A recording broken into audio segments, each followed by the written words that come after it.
जो एक दुखद खबर संगीत के क्षेत्र से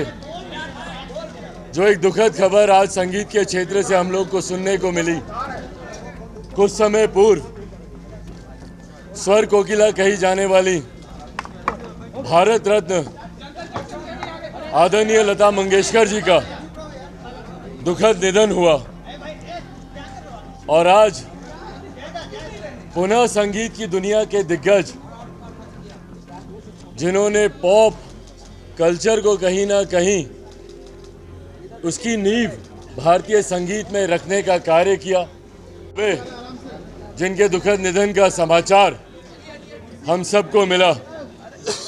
बप्पी लहिरी जी ने न सिर्फ संगीत के क्षेत्र में, बल्कि मुझे लगता है कि आज की तारीख में हर व्यक्ति के जीवन में कम ज़्यादा पर यकीनन उन्होंने एक अपना प्रभाव उन्होंने छोड़ा।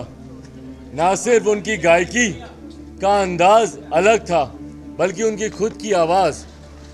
और ये उन दिनों की बात है जबकि आवाज़ में मॉड्यूलेशन में बहुत ज़्यादा बदलाव का स्वीकार्यता नहीं थी, पर उन दिनों में जिस तरीके से वो एक अपनी अलग आवाज़ के साथ, नए नए संगीत के अंदाज के साथ वो सामने आए और देश के दिग्गज संगीतकारों में से, गायकों में से उनकी पहचान हुई।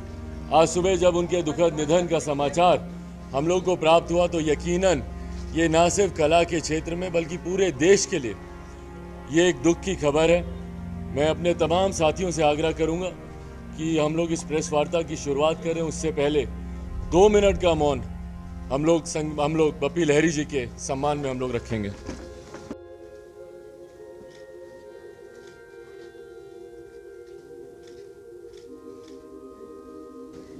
संत रविदास जी के विचारों पर, उनके आदर्शों पर चलने की प्रेरणा लेने का हम लोग को प्रयास करना चाहिए।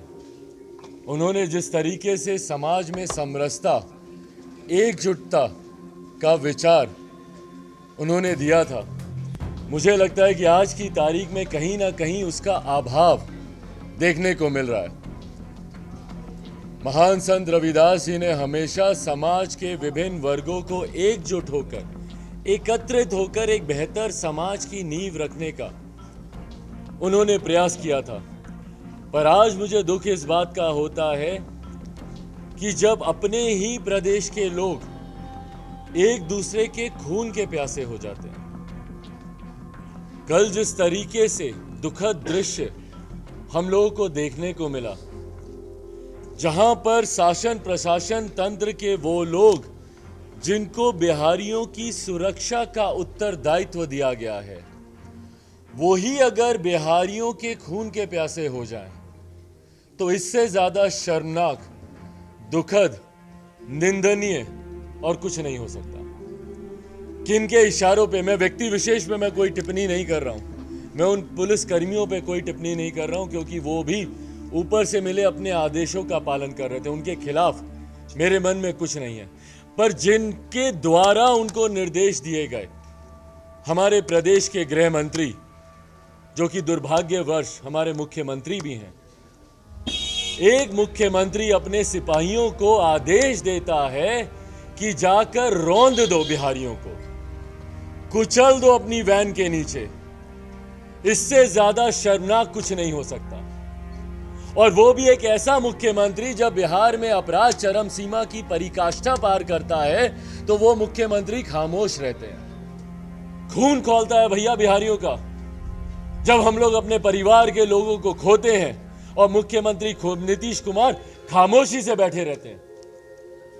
मौन साधने के लिए आपको मुख्यमंत्री किसी ने कृपा पे नहीं बनाया था। और मैं भारतीय जनता पार्टी के लोगों से भी आग्रह करूंगा, आप लोगों ने जब अपनी कृपा उनके ऊपर बनाई, आप लोगों ने जब अपना आशीर्वाद इनको दिया और एक तीसरे नंबर की पार्टी के नेता को आप लोगों ने मुख्यमंत्री बना दिया, जो कि पहले भी 5 बार मुख्यमंत्री की शपथ ले चुके हैं, 15 साल से जो व्यक्ति प्रदेश में मुख्यमंत्री है। और आज जब प्रदेश की बदहाली का जिक्र होता है तो मुख्यमंत्री बोलता है कि जाके पूछो अपने बाप दादा से 15 साल पहले का बिहार क्या था। कल के मेरे युवा बताइए, किसी को फर्क पड़ता है कि 15 साल के पहले का बिहार क्या था? कल जो सड़क पर हजारों की संख्या में युवा मौजूद थे, मुझे बताइए ना, उसमें से किसको फर्क पड़ता है भैया 15 साल पहले का बिहार कैसा था? आप में से भी अधिकांश लोग उस आयु वर्ग के हैं जो 25, 30, 35, 40, नहीं फर्क पड़ता भैया हम लोगों की 15 साल पहले का बिहार कैसा था। हम आपसे जानना चाहते हैं कि 15 साल से आप मुख्यमंत्री हैं नीतीश कुमार जी, आप बताइए कि आज का बिहार कैसा है। नीति आयोग बोलती है कि आप फिसड्डी हैं। तमाम रिपोर्ट्स सरकारी हो, प्राइवेट एजेंसीज की हो, तमाम रिपोर्ट्स बोलती हैं कि अपराध में प्रथम श्रेणी पर बिहार है। जब बिहार की शिक्षा, स्वास्थ्य की लचर व्यवस्था की बात की जाती है तो प्रथम श्रेणी पर बिहार रहता है। अपराध में प्रथम श्रेणी पर रहता है, भ्रष्टाचार में प्रथम श्रेणी पर रहता है। भैया शर्म आती है हम लोग को, शर्म आती है हम लोगों की मुख्यमंत्री आप 15 साल से हैं और 15 साल से आज तक बिहार में आपने कोई कारखाना नहीं खोल पाए। एक सुई का कारखाना बताइए हमारे मुख्यमंत्री नीतीश कुमार जी ने कभी खोल के दिया हो?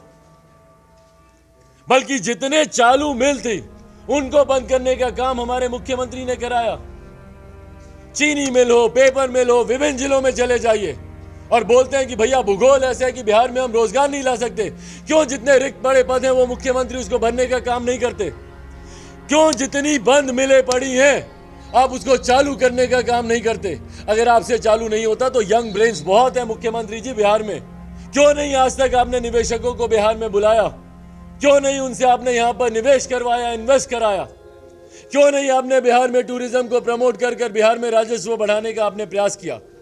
आप कर क्या रहे हैं मुख्यमंत्री नीतीश कुमार जी? मुझे बताइए ना। बिहारियों पर गोली चलवाने के अलावा, बिहारियों को जहरीली शराब पिलवाने के अलावा, पिलवाने शब्द का मैं इस्तेमाल कर रहा हूं क्योंकि ये शासन प्रशासन की संरक्षक में ये शराब पिलवाई जा रही है। बिहारियों को आज की तारीख में नशे का आदी बनाया जा रहा है। भैया ड्रग्स सप्लाई हो रही है बिहार में। युवा पीढ़ी को बर्बाद करने के मिशन पे निकले हमारे मुख्यमंत्री नीतीश कुमार। एक पूरी पीढ़ी मुख्यमंत्री नीतीश कुमार ने बर्बाद कर दी, हाशिए पे लाके खड़ी कर दी। जो पिछले 15 साल पहले, जो पहले फर्स्ट टाइम का जो वोटर होगा, जो 18 साल का हुआ होगा, 15 साल पहले 2005 की बात कर रहा हूं मैं, जिन्होंने पहली बार मुख्यमंत्री नीतीश कुमार को वोट किया होगा, वो पूरी पीढ़ी मुख्यमंत्री ने बर्बाद कर दी। सिर्फ झूठे वादे, झूठे सपने दिखाकर। उन लोगों से पूछिए जिनकी उम्र समाप्त होती जा रही है भैया, और वो अभी भी भर्ती का इंतजार कर रहे हैं। बार बार बार बार बार बार नियम कायदे कानून आप बदलते रहते हैं। विज्ञापन में कुछ छापते हैं। एसटीटी के छात्र किस बात का हंगामा कर रहे हैं? सुनता है कोई इनके यहां? सुनता है कोई मुख्यमंत्री को के यहां? भाई एसटीटी के छात्र इतने समय से बार बार धरना प्रदर्शन पे बैठे हैं कि भैया विज्ञापन क्या था देखिए, भर्ती के नियमों में बदलाव क्यों किया जा रहा है, क्यों कानून के साथ छेड़छाड़ किया जा रहा है। ना आप भर्ती करवाएंगे, ना आप नए रोजगार के अवसर आप पैदा करेंगे, और युवा पीढ़ी को आप सड़क पर आप मरने के लिए आप छोड़ देंगे। और यही युवा जब आपसे अपने हक अधिकारों की मांग करने के लिए जब सड़क पर उतरता है तो आप उस पर लाठियां चलाते हैं। कल मेरे कार्यकर्ताओं का क्या दोष था मुझे बताएं? क्या दोष था मेरे कार्यकर्ताओं का? इस बात का जवाब चाहिए मुझे मुख्यमंत्री नीतीश कुमार से। क्यों मेरे कार्यकर्ताओं पे इस बर्बरता से लाठियां चलाई गई? उनको पुलिस स्टेशन तक नहीं आने दिया जा रहा, वहां पर रोका जा रहा है, जानकारी नहीं दी जा रही कि उनके बेटे को कहां लेकर जाया जा रहा है। और उसके बाद जब हम लोग पुलिस स्टेशन गए, वहां पर जाकर आपके तमाम नियम कायदे कानून का हम लोगों ने पालन किया। जो अस्वीकार्य था वो अस्वीकार्य था। 151 धारा हम लोग नहीं मानते कि हम लोगों पे लगनी चाहिए, वो हम लोगों ने उसको रिजेक्ट की। हम लोग को हिरासत में लिया गया, हम लोग बाहर आए। पर उसके बाद जिस तरीके से चरणबद्ध तरीके से हम लोग के ऊपर एफआईआर दर्ज की गई, भाई गजब परंपराओं की शुरुआत कर रहे हैं मुख्यमंत्री नीतीश कुमार। नामजद एफआईआर। और मुझे बस इतना बता दीजिए कि कल का मार्च किसके नेतृत्व में चल रहा था?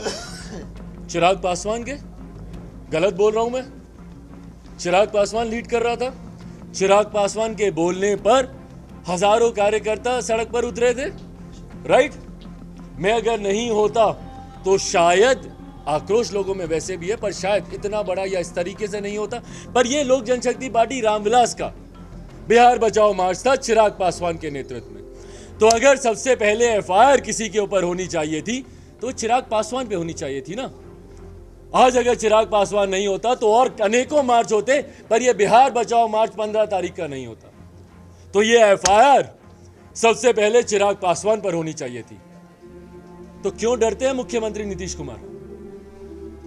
क्यों डरते हैं भैया? चिराग पासवान से डरते हैं क्या? बताइए ना, मैं तो सीना ठोक के पूछ रहा हूं आपसे। डरते हैं आप चिराग पासवान से? चिराग पासवान पर एफआईआर करने से? हाँ, आदेश दिए कि मेरे कार्यकर्ताओं को कुचल दो गाड़ी के नीचे, पर अगर चिराग पासवान दिखे तो उठी हुई लाठी नीचे कर लेना भैया। चिराग को खरोच नहीं आनी चाहिए। आ गई तो ये बच्चा नेता बन जाएगा।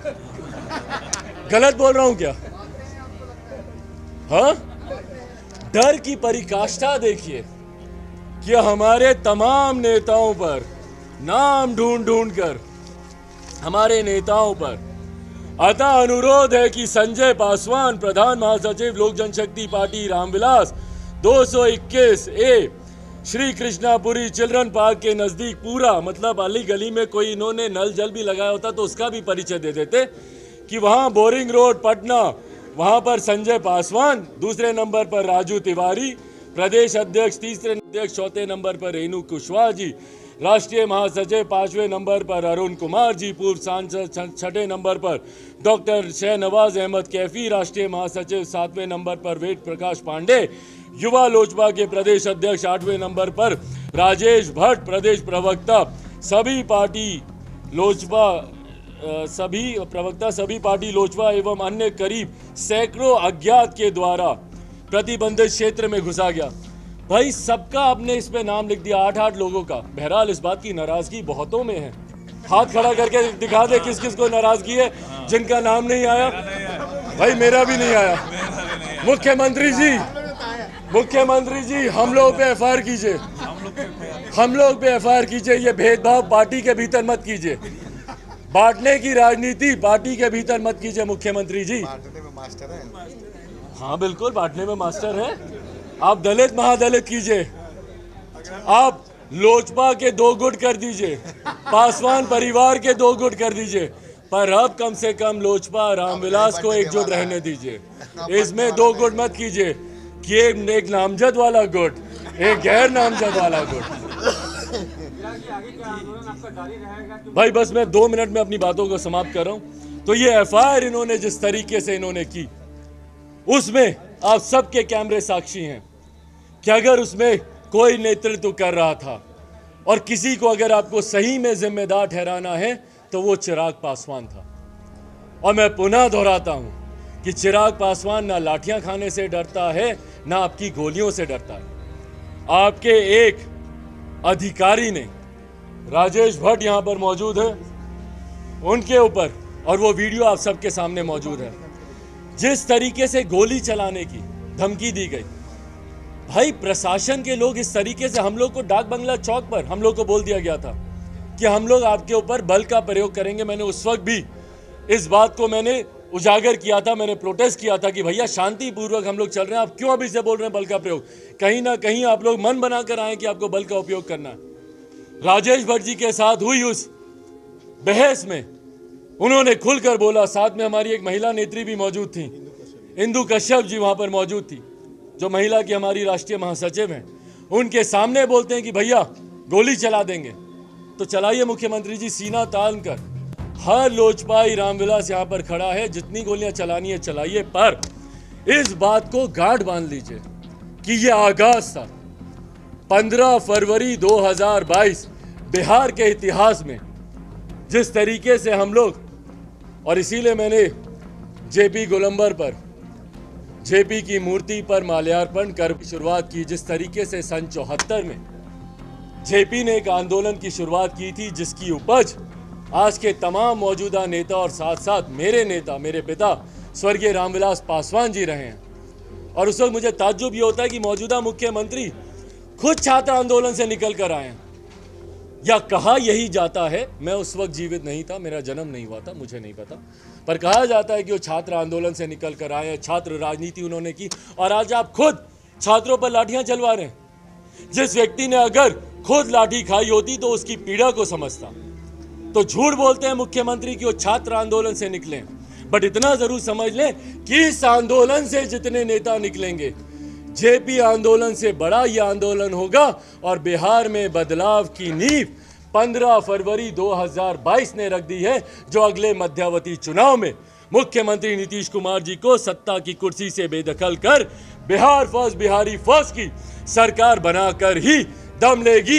ये वादा आप लोगों से करता हूं। अब कोई सवाल हो तो भटकते मैं आग्रह करूं, सवाल ये नहीं है कि मैं विपक्ष की जगह ले रहा हूं या मैं सत्ता की जगह लेना चाह रहा हूं। सवाल मुद्दे हैं मेरे, सवाल वो इश्यूज हैं। बालिका सुधार गृह, कैसे भूल सकते हैं हम उन बच्चियों का रोना जिनका वो नाम ले रही हैं, उनके आंसू पोंछना तो दूर, उनको आप क्लीन चिट दे रहे हैं। कैसे भूल सकते हैं आरआरबी एनटीपीसी के छात्रों के ऊपर चली लाठियां, कमरों से घसीट घसीट कर बाहर निकाला। एसटीईटी के छात्र अभी तक अपनी मांगों को लेकर, ममता आशाकर्मी जिनकी सेवाएं आप निरंतर लेते हैं, चुनाव में उनको भी अपना वोट बैंक आप मानते हैं मुख्यमंत्री नीतीश कुमार जी, और अगले 5 साल उनकी मांगों को आप पूरा नहीं करते। 4 साल जिनकी सेवाएं ली, 1,14,000 वो वार्ड सचिव, 4 साल तक उनकी सेवा आपने ली और आज दूध में से मक्खी की तरह आपने निकाल दिया।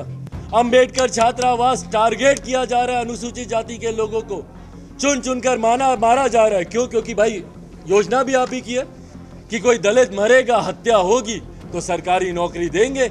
अब सरकारी नौकरी आप दे नहीं दे पर हत्या जरूर करवाएंगे।